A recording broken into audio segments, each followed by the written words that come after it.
Hi, Dr. Greg Parsons. Another great video we're going to do today is lacrosse ball work, because we are continuing with our lacrosse ball therapy videos for you guys. Is getting into the shoulder area here, the front shoulder area, and into the upper pec, just below the clavicle.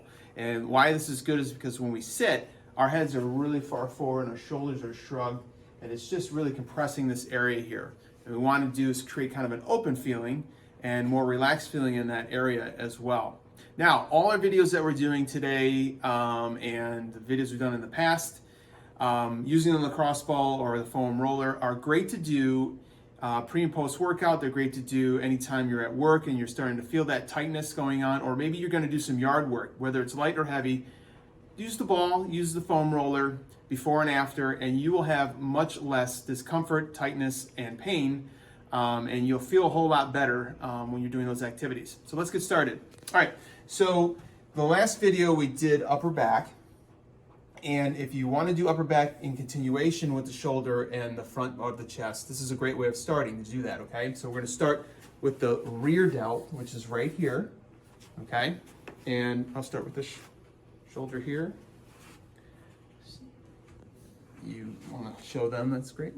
So we're right on the rear delt here, okay? It's just below where you see right here, just below this area here. And I'm going to roll this way. Dan, you might have to move that way. You need to. So if I'm working on the side of the shoulder here, which is kind of this motion, or if I want to go like that, and then we kind of roll, see kind of rolling into the front. And here's a tip. So I'm right here, right in the front of the shoulder. This area here in the front can be very sensitive. It can be very sensitive for a man or a woman. It doesn't really matter. So pressure is crucial for your tolerance.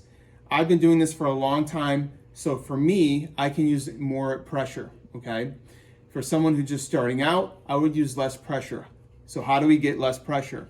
So your feet position to dictate your pressure, and so does your arm position too. So if we start here, okay, and you can see how my feet are close to the wall, and if I bring my arm up, it's going to increase a little bit of pressure there, but if I want more pressure, I can back my feet out, and the ball actually sits into the shoulder pocket between the shoulder and the chest a little better, and that'll increase the pressure.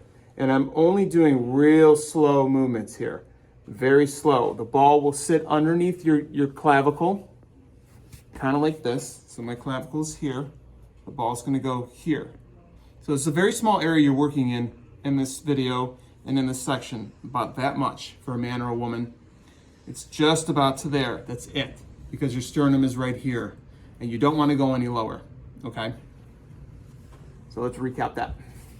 So I'm starting here, my arms out a little bit, and I'm kind of rolling like this. You might have to reposition the ball several times. If you want a little more intense stretch, bring your arm up, and I would bend it a little bit. And I'm still kind of keeping my feet closer to the wall. Now again, like the last video, you can always hold it in a sore and tight spot and let it trigger out first. It's to your tolerance, the time-wise. I always tell everyone 10 to 30 seconds for beginners.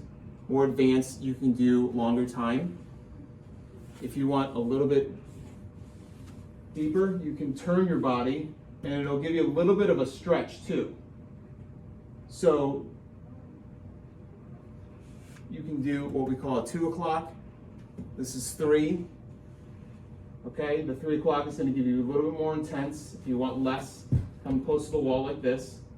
And then I would do 4, which is probably about here. All right.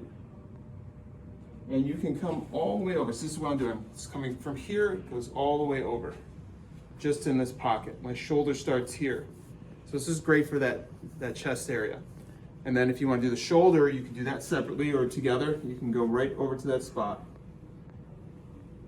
I'm just kind of rolling in there. Put your arm down. You can do the side of the shoulder too. If you have a really, really tight and tender area there, you can just hold it in place for a little bit. You can bring your arm up, that's fine. If you want to get into the rear area a little better. And you're going to find some tough spots in there, I guarantee it. But the more that you do this, kind of if you start with 2 minutes each side, get used to it. About week 2 or 3, as you're getting used to it, and you should be doing this daily too. It really doesn't matter if you're going out or not. I would start practicing it regularly and consistently so you get the benefits of things functioning a lot better. This is also great to incorporate with any stretching.